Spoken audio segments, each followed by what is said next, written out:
Join spiritual feminist and empowerment coach Joni Advent Maher for Trust Your Sacred Feminine Flow. Listen in for intimate conversations about money, transformation, and feminine sovereignty. And now, your host, Joni Advent Maher. Welcome to Trust Your Sacred Feminine Flow. I'm your host, Joni Advent Maher, spiritual midwife and transformational guide. I have a special episode, very unique interview for you today. 2 years ago, I sent a Facebook message to a woman I met through my Facebook group, the Sacred Feminine Sisterhood. I was touched by the work she was doing, and I reached out to her to see if she would like support in sharing it. She actually, just about 6 weeks ago, received my message and responded to it all these 2 years later. In my message, I had suggested that she do some crowdfunding to support her work, and just before she received my message, a few weeks earlier, she had begun a crowdfunding effort. You can't dispute that the universe does work in some very mysterious ways, and I believe it is always working on our behalf. So when we finally connected all this time later, I knew I had to have her on the podcast and share her story with you. Ilaria spent the first 7 years of her life in a matriarchal aboriginal community called the Bird Isle in Oceanus. She later returned for 9 years as a young woman just out of university, and in the interim she lived in the Western world in both Europe and Australia. She holds a unique perspective about the sacred feminine, having walked in both worlds, the ancient world of honoring the creative power of the feminine, and the world of the patriarchy that she calls the consumer world. She's currently a PhD student in anthropology, living and researching in a remote area below the Himalayas in the land of the daughters. She's living with the Moso people who follow the laws of the Dabus, or the grandmothers, who lead their society and carry on ancient traditions through their mother-centered families. Mass tourism and globalization are threatening the survival of their traditions and their way of life, and they could fade away within their generation or that of their daughters. So Ilaria and her spiritual sister, Sadama, who is a Moso native, are currently working to prevent this by creating a guest house to support ongoing research of matriarchal societies and the archaic shamanistic role of women in these cultures. In addition, the guest house would be a space for women from all walks of life to find a refuge from patriarchy, to rediscover themselves in sisterhood, motherhood, daughterhood, and womanhood in general. Ilaria has committed to sharing the wisdom of these cultures and women through her research and her writing. And while our lives in the modern world might be far removed from these practices and societies, I believe there is great value in reconnecting with these ancient, sacred, feminine roots on the planet. These two societies are holding a piece of wisdom for our human family. How are their prayers and practices and ceremonies supporting and uplifting our own awakening in this modern world? Listen to my interview with Ilaria and find out. So, Ilaria, I would love to hear about your project, your research. female shamanism and everything. So I know we can't talk about it all at once, but where would you like to start? What feels important to start? I can start with saying that 2 years ago, I was escaping a terrible job in Vietnam where I was teaching English. Mm. And I went to my friend Sadama in this house that we want to transform into a guest house with a library. And the idea was born during that autumn when I was living with her and her family. Mm. She welcomed me like a sister, literally. She said, you are my sister, and my parents are your parents, and my house is your house." Mm. And it was very moving for me. I was quite ill at the time. And I didn't have a place to go. To go back home, it was too far. And from Hanoi, I just took this plane to her, and she just welcomed me like this. So it was very, very regenerating. And she told me, why don't we make a guest house in my house, and we can reunite all the studies about matriarchal cultures. And because you study so much about it, because she knew I was studying about it, and I've been studying about it, I would say, all my life, since I could read pretty much. I've been interested in this subject because of the place where my sister and I grew up. So I said yes. That's it. So I said yes, and from that moment, I tried to think of ways that I could do this, and I applied to do a PhD in female shamanism, in anthropology, in female shamanism in Nashi and Moso cultures, or at least the hypothesis of it, because officially there is no female shamans in Moso and Nashi cultures, according to the like official Chinese point of view, and also Yes. also according to the local official point of view, that it's so it's I maybe I will go back into this later, and so because to make like a cultural association, I needed to be rooted in China and to have some kind of qualification to do that. I can't just say I come from a matriarchal society, so I can do that. So I applied to do this PhD, and I was accepted right away. I was very lucky. Like I've been applying to PhDs for like 4 years, and nobody accepted me. But as soon as I applied to Xiamen University, I was accepted by a female supervisor.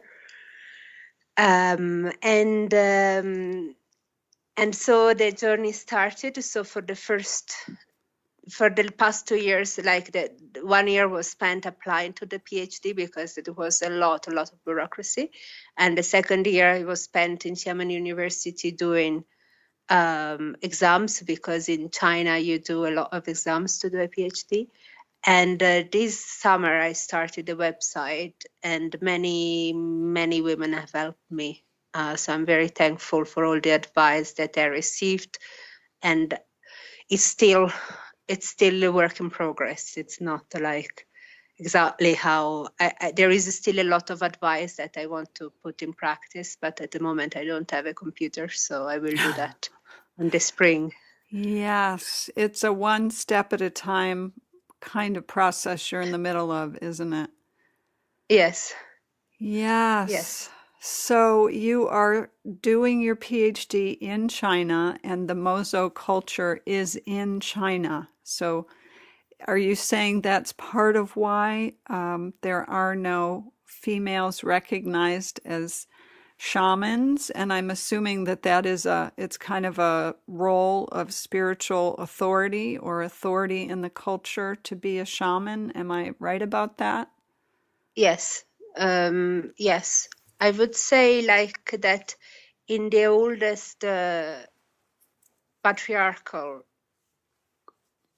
communities, every woman was considered to be a shaman, and probably as times changed, this reality and the patriarchal cultures mixed and intermingled with matriarchal ones. Probably only a part of the women detained this knowledge. Yes. But I would say also that every Dabu, the Dabu is the grandmother that leads the family. Every Dabu has a link to the shamanic culture still today. Even in like the everyday rituals, the fire that must never go off. There is this round fireplace with a round fire, with a round kind of cauldron that is always on the fire.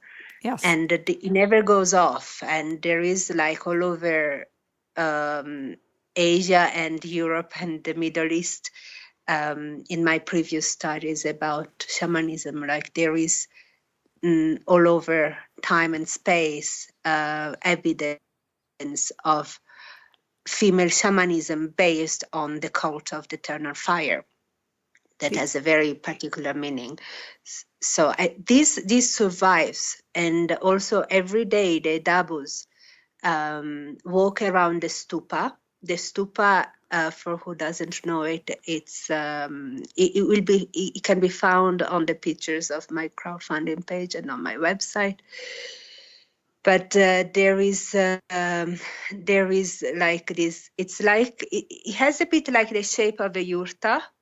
It's like a warm shape, and it's made of stones. And there is there as well. There is like a little oven that is lightened for the offerings. And the Dabu women, every morning and every sunset. So at the times that symbolically represent, in the days that symbolically represent the liminal state between dimension, they walk in a clockwise direction. So in the clockwise direction is the direction to bring abundance and fortune, well-being. So they walk in this clockwise direction with prayer wheels, a Tibetan prayer wheels. And they also turn the wheel in a clockwise direction. And by doing this, they are calling on the good spirits of nature to bring abundance on the society and good fortune on everyone. Which really reminds me of the role of the Vestals in ancient Roma, for instance. That in decadence times of very when patriarchy took over these rituals, it became like a state, a way to serve the Roman state. But originally it was something completely different. The Vestal rituals, or the rituals of the little bears in Athens, dedicated to I don't know how to say this in English. Artemis Brauronia, maybe, and also. Are you speaking of Artemis, the Artemis, goddess? Yes, the goddess. Okay. The goddess. Okay, the goddess. Yeah, I'm Artemis. talking about Okay. these coals of eternal fire that were spread for the good fortune of the society. Yes, that are spread all over Europe, and what is today Europe, I mean. The north and the south and the west and the east. Yes. So the roots go back that far. They're very, very ancient. Yes. Of the eternal fire. Yeah, the cults of the eternal fires and of the cauldron. The cauldron really represents the female generative organs and the womb, all that area, Yeah. So between the belly and the womb, and it's like our creative fire that Yes, it's a creative fire of motherhood, but motherhood that in patriarchal times, like the modern feminists often argue against the idea of motherhood, because patriarchy has reduced motherhood to a state of making children and serving men in society. But motherhood in matriarchal societies was the power of giving birth to dream. wow. So dream in the higher sense of reality. So this was the first aspect. So the priestesses often didn't even make children. They would be completely dedicated to give birth to dream. Wow. Wow, wow, wow. Yeah, so I did want to ask, as someone who has walked in both worlds, you were a little girl in matriarchal culture, and then you came into the Western world, or the quote civilized world, as they would say, where patriarchy is the norm. What what is important for us to understand as women who have not had your experience? Like, we've only known growing up in patriarchy and growing up in a culture that is so far removed from what you're describing. Is there something you can tell us? Like, what is your message, or what is your hope that we could understand? I guess my first the first thing that comes to my mind when you say that, and where is the real breaking point in every relationship I see, and in every human contact I see in a patriarchally dominated society, is that is missing. I mean, I think that however we are all different, like flowers are different, leaves are different, we belong to the same tree, we belong to the same field, and there is really no difference between doing something good or bad. I say between quotation marks, to you or others. It's really the equivalence. Like often I hear things like, I need to put myself first, or I need to heal first before I can heal someone else.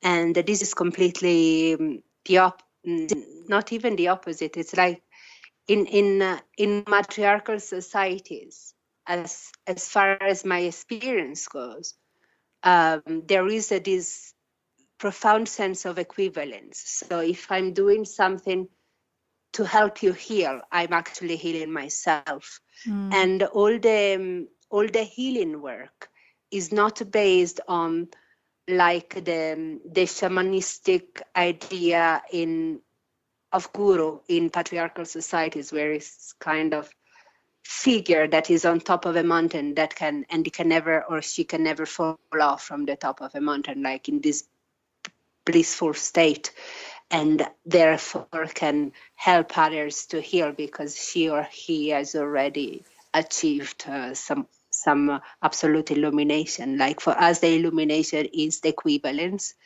and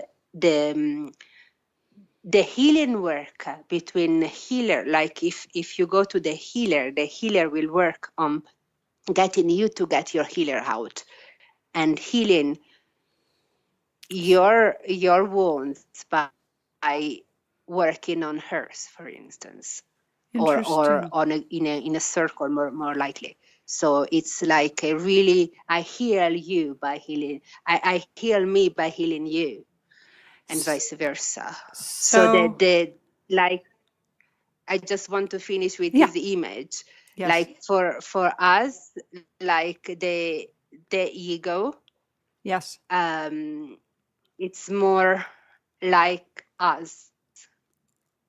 I mean, I'm not saying that there is no ego, and there is a personal ego as far as there is human beings, but the us, like there is no I, it's us, like the epicenter of oneself. It's the center of the circle. So we every night we make this circle, where we are hugging the shoulders of each others, and then we let ourselves fall towards the center. And if you fall towards the center in a harmonic circle like that, where the weight is spread through all of us, then the center of this of you is the epicenter of the whole circle. Mm, mm, mm.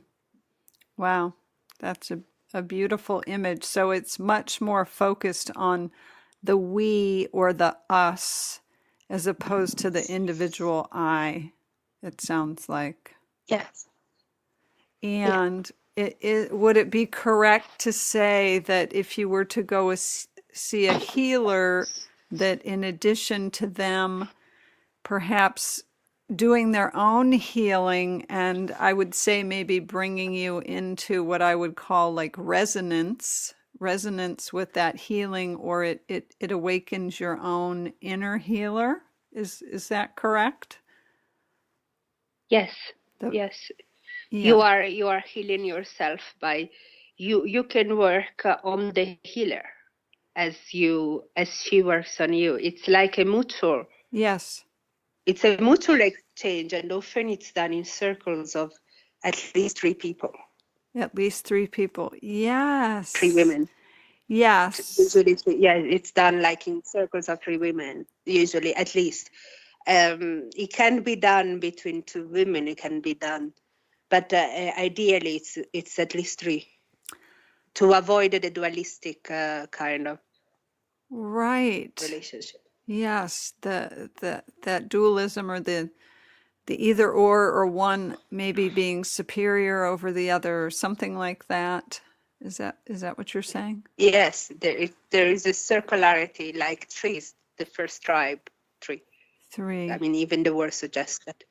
Yes. So it's the number of the great mystery. Like in other cultures as well, there is this idea of the tribal goddess. So tell me about that, the tribal goddess. So it's she that is the goddess of the we. Is that right, or how would you say? Yes, it's of the tribe, of the circle. Like Uh-huh. there is no up and down. There is no hierarchies. No hierarchies. Okay. Hierarchies, sorry. Yeah, that's okay. Just want to make sure that people are really taking in what you're saying. So when I ask about your journey with the sacred feminine, that's a big, deep question. Yes. For you. So because we are talking. Yes. Go ahead. No, go ahead. No, you go. No, I want to hear what you have to say. I thought that was the question, but you are still completing the question, so I want to hear the whole. No, actually, that is the whole question. Okay. Okay. So because I was talking about this tribe that does not want to be identified, not to end like the Moso are ending today. I hope not ending, but the situation is a bit serious, I think, because of the tourism and globalization. Yes. The experience I had there about my return, my first return, it just occurred to me a couple of days ago because I was doing this work with another woman. And when I returned there, I just started university, and I started going for long trips at first.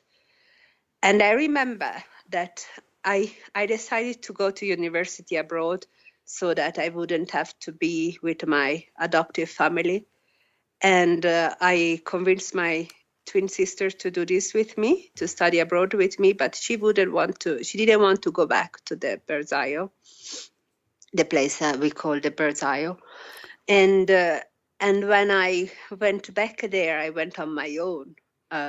It was like a big, very big step for me to do something separate from my twin, because she was me in a sense, it was like separating from a part of yourself. It was a huge step for me to separate our wheels.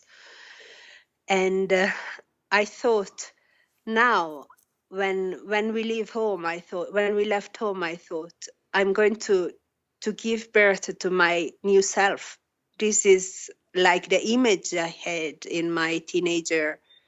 I mean, I was still a teenager pretty much when I started university. So I thought I will get rid from all the horrible experiences that I had in at school and my adoptive family, and I will be rebirth. And even if my twin is not with me, I'm gonna do this. And when I arrived there, I remember I was struggling. I didn't remember the language anymore, and it was hard to take all that love in again. Like Wow. when I came to Lugo Lake, I remember the same feeling once. One night we were going to a party, and it's in the beginning of the video I make for crowdfunding. These two women that were the mother of my friend Sadama and a neighbor, they were walking, and I was walking behind them in the darkness to go to a party, and I hurt my leg, and I couldn't walk anymore. Like I had like this Shatalji attack, like that was like really sudden, and they stopped, and they didn't want to let me there alone. It was very, very overwhelming for me because I kept saying, no, go to the party, don't worry. And they wouldn't let me alone. And this like was really emotionally overwhelming for me, all this care, And when I went back there to the birth isle when I was a teenager, it was a bit like this, but even more because it was so overwhelming. And I remember my grandma. My grandma is the woman that adopted us in a way into the community, my mother and my sister and I. So, and she... Can I interrupt for just a minute? And Sure. to make sure that people listening understand. So your mother brought you and your twin sister when you were infants to this Aboriginal community that was a matriarchal community, and they held you. You lived there for 7 years, and then you left, and so you're returning, and this is what you're describing. When you returned, their love and care for you was so overwhelming. Yes? Yes, and the love and care for everybody. It was so different from, Italy or Australia or anything I experienced in the so-called Western society or societies of consume. It was really overwhelming. And my grandma and the woman, like the eldest, she told me that I would have to say thank you. I was like in a kind of, I don't know the word in English now. I cannot think. Apprendistato. It's like you're learning from her. I was learning from her. Apprentice. She was kind of, yes, that word. Yeah. I cannot pronounce this word. That's fine. And she said you have to say thank you every time you talk to a Womb person. So a Womb person is a woman. And you have to I'm just literally translating. Like you have to say thank you every time you talk to a Womb person, at the beginning and at the end when you talk to them. And so this meant that I had to say thank you all day, like it was thank you. And at the beginning, and thank you there, it's like the word that is, it means great mystery. Thank you. Like you're say tangu, which means great mystery. And it means thank you. Like because some words can mean more than one thing. And it's like to acknowledge the great mystery in the other. whoever you're talking to. Mm. And I asked her, why do I have to do this? Because for me, it was very hard and I needed to, it felt a bit silly. And because my sensory ego felt a bit stupid to say thank you all day. And I didn't want that to lose meaning for me. So I wanted to kind of help my ego, rational ego, to kind of tune in with what I was doing. So she said, because in your world, the Womb people have been so oppressed, you know. Wow. So you need to get the balance back. So you need to thank the Womb people. So women are so oppressed in most cultures that bringing that balance was by honoring and acknowledging every time you spoke to a woman. Yes. Wow. Yes. To kind of compensate, I guess, thousands of years of female oppression. Wow. So, and womb oppression, because for us the womb is very sacred, as I was saying. Yes. So I felt weird to tell her thank you, because of course she was one of the women, and because I didn't have a Catholic upbringing when I grew up in Italy and Australia. It wasn't like that, but I guess the Catholic culture is so much into part of the Italian culture today, and in Australia maybe it's more a Puritan culture, but there's still this idea that you have to be humble as a woman, and the fact that she was so openly telling me that I have to thank her. It was kind of wild, you know. Yeah. So I did this, and even though at the beginning it was very hard and I felt ridiculous, I thought, what the hell, you know, it's not like they asked me to cut my leg or something. They asked me to say thank you. So if I have a problem with that, there is a problem in me, I thought, you know. So I started to say thank you all day, and it was just such a liberating flow of joy and laughter. Wow. Because everybody knew that I was doing that for that reason. So they were it was really hilarious as well.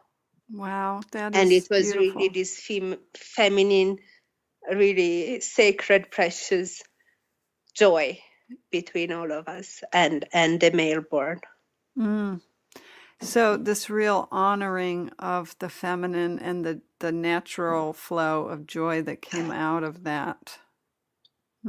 So powerful. The gratitude is so powerful. And you said it's also the womb that is venerated and honored in that culture and in that practice. And yes, we are the wombs. We are the living wombs. The living wombs, right. So again, back to that creative cauldron or that creative center within us. So, yes. Can you speak a little bit about the experience of you referred to the male borns, so the boys or the men that are living in that culture? Can you just share a little bit about that? Yeah. Yes. Them? The outsiders in the area where this tribe exists today still, they sometimes refer to us as the Isle of Spirits, or sometimes the Island of Women, because they say that men don't exist there. The reality is that men do exist, in the sense that maybe in Western society you would define man, but for us it doesn't, because men are in a sense women, like in our belief and spiritual practice and tradition. And yes, I would say belief, they are women who lost their womb. Wow. So they have to kind of regrow their womb so that they can be one with Tamgu. and they have to regrow their womb by becoming mothers. By becoming, so for instance, I make just a simple example. Mm-hmm. You know that like often like in youth, people think of traditional societies as somewhere where men protect women because men are stronger. But the reality, and I think as an anthropologist, I cannot claim this. I claim this as Ilaria, okay? Yes. Because a one example cannot be example for the whole matriarchal societies. And there is even a debate if matriarchal societies exist. I mean, academics don't accept they do. So in my understanding, I think that the idea that men are stronger and they need to protect women comes from a distortion of the matriarchal belief that men need to grow back their womb, and because they need to do so by being mothers, they basically are mothers in the highest, they have to become mothers in the higher sense of risking their life to protect and feed the community. So they will go hunting. Mm-hmm. This doesn't mean that female cannot go hunting because they are weak. They can go hunting. But for us, eating from nature, so eating animals, because it's not a vegetarian society, they eat, they eat now, and when I'm in there, we eat what we can. So they offer themselves to Tangu. So Tangu can eat them or can give them food. And by offering their lives, by risking their lives to feed the community, they become mothers. This is just one of the examples of all the situations of most dangers where they, like when we do the women circles, yes, men will make an outer circle outside our circle. They will make an outside circle. And they will not look at us. They will look towards the forest or the ocean or, the nature. So they protect us. They are guarding, but they are not looking into our rituals. And but they are present at the same time. It's like giving up the ego in a sense and being present in a higher sense as guardians. yes. And this is how they become mothers and they participate, but it's not an idea of possession. They cannot possess. Some women can help them to grow back their womb also by making love, so sexually and on a loving sense. But not all the women of the society have this call to to do that. help men to male birth to grow back their womb. So some of the women are also preserving the intact Tamgu energy. So what this society calls lesbians is not an illness there. It's not considered like, I mean, I know that in modern times now it's widely accepted in Western society too, but it's not like a problem of some kind, or it's really a sacred state for them. And it's the women that really preserve the intact and whole Tamgu energy, because we believe that the carriers of wombs are both carriers of yin and yang, as the Chinese philosophy would say, like of female and male, because for us, the male born are not the carriers of the yang energy. The female are like the English word suggests, female. It's like, or woman, like woman or female. Yes. It's like this kind of hermaphrodite sacred goddess that can give birth. Wow. So it's female, doesn't mean female in the modern sense of only female Like, you know what I mean? Like it's Yes, hermaphrodite. it's Female it's means it's hermaphrodite. yes, it's like So we are a what wholeness. remains. You are what? We are what remains of the hermaphrodite, and our sex. In fact, I mean, even science is arriving to this conclusion that our sex has, like our clitoris, is like a tiny penis, and in for us is. We are the carriers of the young, and we awake the young in our shamanistic rituals. And male-born have to learn both yin and yang, because for us, you cannot make the day if you don't have night, or vice versa. So if you don't have a female, like what you, the yin, okay, I say because it's less misleading to say yin and yang. If you don't have the yin, you cannot make the yang, and vice versa. So the womb is the hermaphrodite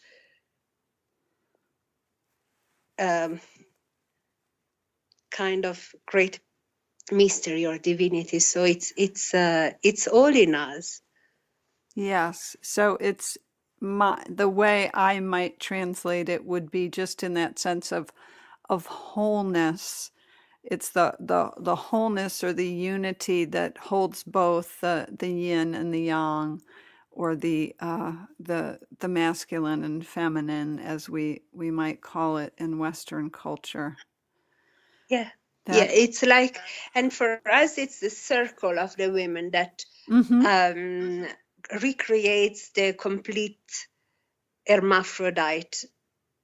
So we have parthenogenesis rituals. We believe that the male born, because they lost their womb, they still live, so they need the part in our creation, in human creation. So their seed is like a vehicle of Tamgu, and you can make babies with that. But also, we believe like they still teach at puberty. There is, baby teach is not the right word, but they still transmit this ritual, because that is of parthenogenesis, because they say that when there will be a time when we need to still where we will need to remember this ritual to make children in the old way. It's called the old way. So we believe that that there is women that are actually pregnant from these rituals, and that the babies that are born are female, and that they will be the eldest. And it was very curious to read recently, like some books about parthenogenesis, because I wanted to. Can I clarify? It's parthenogenesis. Is that what you're saying? Parthenogenesis, yes. And it is, no, it's fine. I just want to make sure that everybody understands what you mean when you're saying that. Like, what can you can you break it down? And so it's a ritual. Parthenogenesis means literally the genesis of the Parthenos, like the birth of the virgins giving birth. Virgins giving birth. Okay, so when a young man reaches puberty, or when a male born reaches puberty, then they are enacting this ritual. Is that what you're saying? No, it's the females. The females. It's the only female. It's the only female ritual. Okay. It's the only female rituals, and we believe that we can still give birth without a man. So we need to remember how to give birth without the man, because the legend goes that there will be a time when we will need to give birth again in the old way. That is the parthenogenesis way. Ah, okay. And there is two books that I found that are very interesting and somehow refer to this in many ways. One, it's Marianne Weck's Parthenogenesis Today. She's a German author and artist. And another one is The Cults of Parthenogenesis in Ancient Greece by Marguerite, I don't know how, Rigoglioso. And she wrote, she's a PhD. I don't remember if it was like maybe anthropology or history, but she did a huge, beautiful study about the parthenogenesis rituals in Greece. And they have so much in common. It's so much in common in the things that she writes with our beliefs, even if it's very far, the Greece, from this place. Yes. Wow. That is fascinating.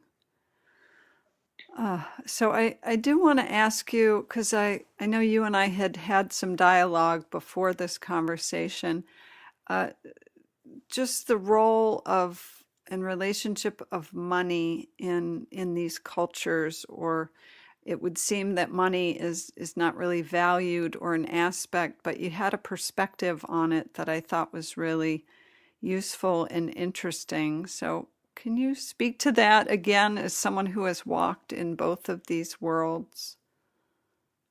I think money. I mean, there is a study by Abdallah Öcalan that is called Gilgamesh. He talks a bit about this in a very clear way. I think he talks about, from a very non-spiritual point of view, he talks about the passage from matriarchal societies to patriarchal, and how money comes into being. So it all starts from the accumulation of resources and the possess of women and land and children, and animals, unfortunately. So there is this kind of what I would call theft from Mother Nature, this human theft from Mother Nature that becomes a accumulation to a level that it's so much accumulation. It needs to be. It becomes like this is where the need of money comes into being, when you need to trade accumulated beings or items or whatnot, resources. Yes, and you need to trade. Yes. So it comes with the mercification. Can you say this in English? The mercification, the trade, like when you mercenary, based in the word mercenary. Is that what you mean by trading? Yes, trading. It's but I just check the translation as we talk.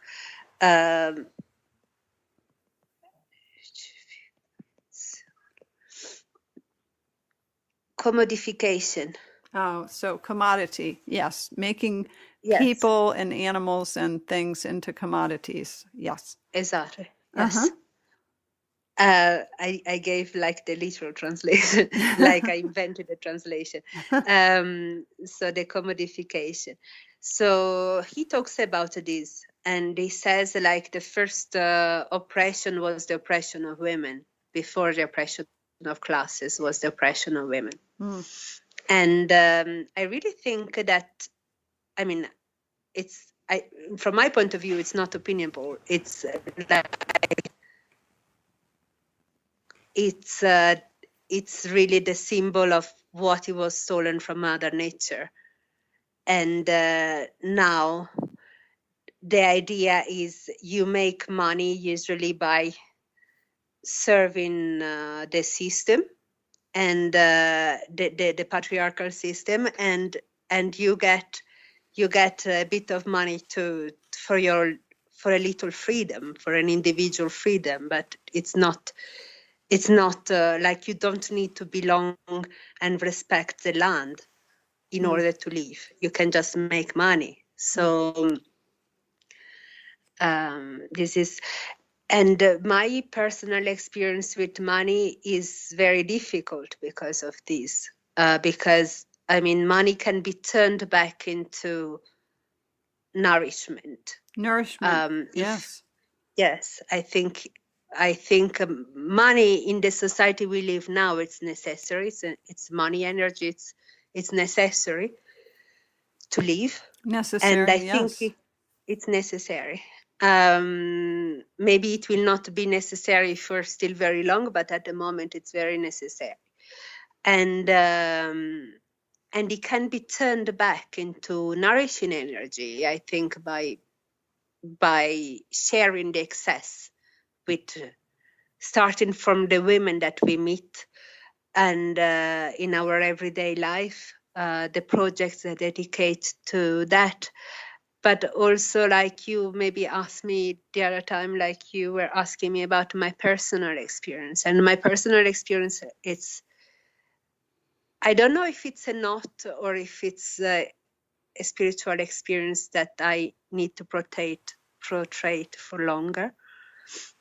I was adopted by a very rich family, and money was something that they had, but we didn't have. So we were often hated for the money, like from the people who worked in the house, but we didn't have this money.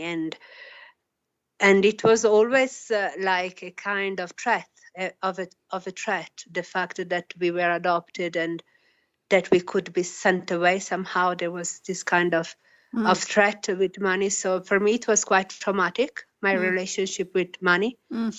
And with nourishment, therefore, because in this society you need money to live, to survive. So Right. Yeah. So when my sister died, I was back in Europe 4 years ago. I had this experience, I would say, of the zero in the tarot. You know, this in the tarot, the zero is the mad woman. This mad woman that represents the primordial chaos. So in the tarot cards, is that what you're speaking of? Yes. Yes. I'm okay. talking about the tarots. Uh-huh. And she represents very much, in my opinion, the beggar. In Greek cultures, or in Greek mythology, or in Celtic mythology, like this goddess that or god can be, that comes into the form and the shape of a human being. And she will see straight into the heart of people, because when you have nothing, people tend to not respect you often. If they don't have respect for life, they don't respect the beggar. And in many myths, there is this figure of the beggar that wanders around the streets, and she or he can see into the human hearts based on whether they welcome her in the house or not, and how they treat her. And like in Celtic myths, there is a beautiful Celtic tale that was translated by Ella Young, and it talks about this beggar, this old woman that is sitting on the edge of the road, and she really represents the deity, the goddess of the land. And this Irish king is passing by, and she says, I don't know, I don't remember now, but it was like, give me, what can I do for you, lady? And she says, well, I'm a queen who lost her kingdom, and I would like horses and land, and I don't remember, but she asked like for almost impossible things, but they always granted to her. So there is really the recognition of these young kings to the goddess of the land that survived for a long time in Ireland, I guess. Yeah. And it's very present in the myth. So for me to be this mad lady in some way of the tarots, of the zero, yes, it was a very expanding but also painful experience, I guess. So yes. I got to see very straight into the one time a friend of mine, I had pneumonia, and my stove had broken down, and she had me in her house to finish the treatment. I was taking antibiotics Uh-huh. because there was no other way that I know of. So I was taking this Western medication, and she accepted in her house, and she said, Ilaria, it must be hard for you, but you are going around like with empty hands, Mm. and you knock on a door and you see if it opens, and she reminded me how precious this time was. Wow. Well, I'm also quite struck by the fact that this project that you're working on is about, it's a guest house. So it is a house that's open and welcome for guests. So it is like a way that you will be welcoming those who are seeking a place to go for sanctuary or a place to go to learn.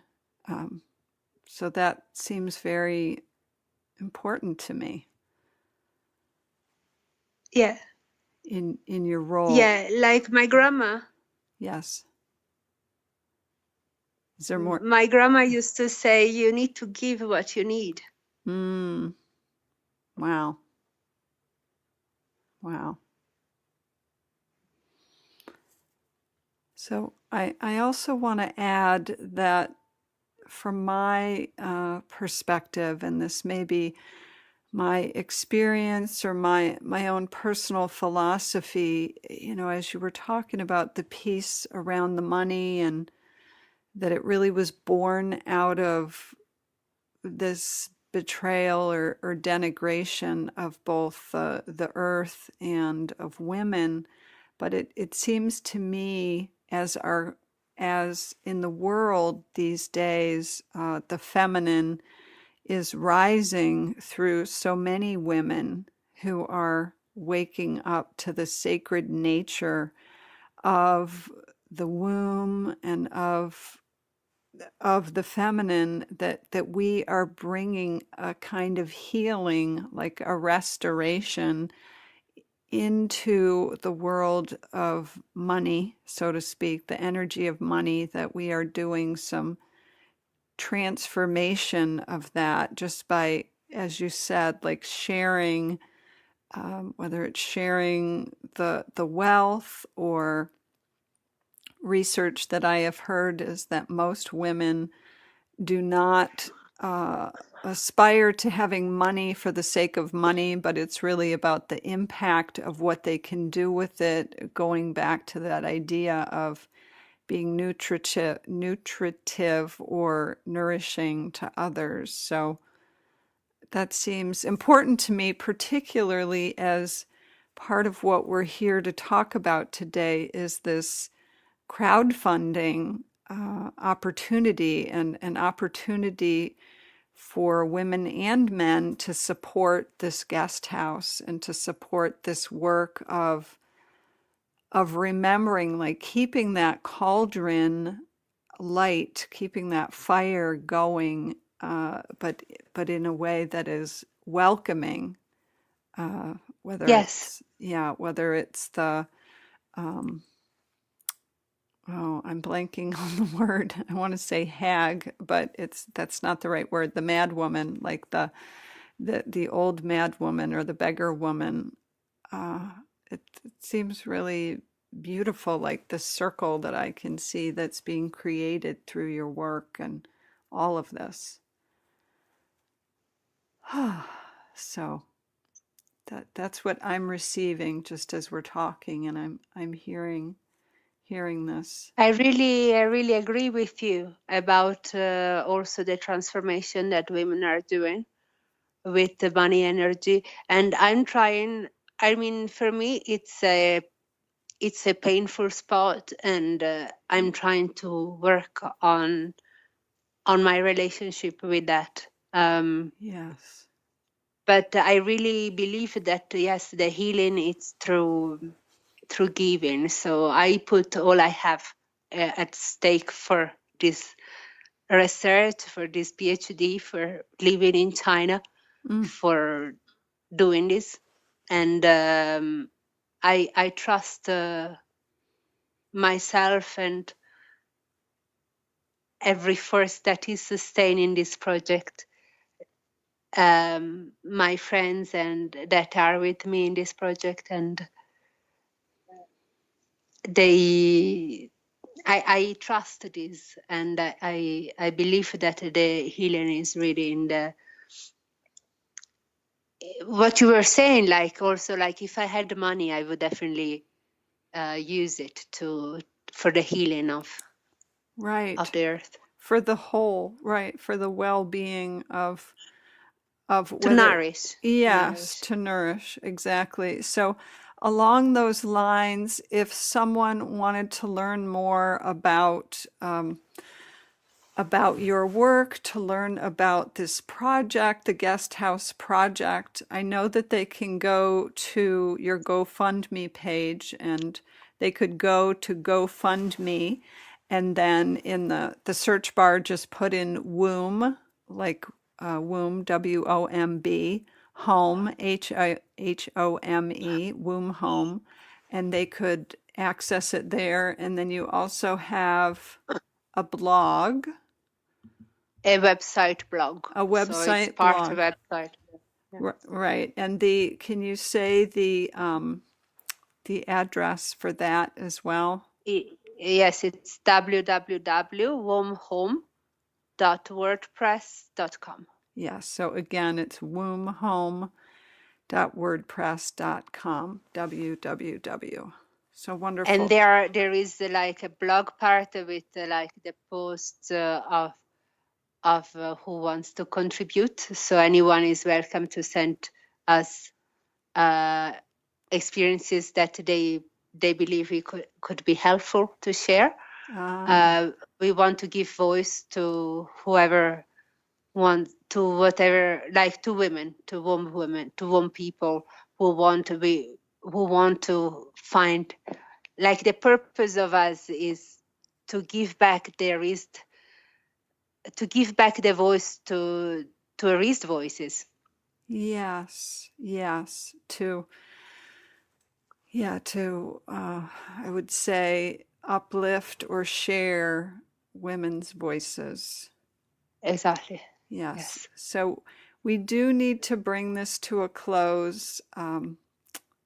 There's so much more we could talk about, and perhaps we'll get to do that another time. But I want to say thank you, Ilaria, for coming and being with us today and sharing your wisdom and your experience so generously. Thank you. Thank you for having me. My great pleasure. And I too want to thank you, our listener, for spending this time with us, and to remind you, as always, to trust what your heart knows. Thanks for listening to Trust Your Sacred Feminine Flow with Joni Advent Maher. If you like what you heard, the best compliment you can give us is to share our podcast with a friend and subscribe, rate, and review our podcast at iTunes.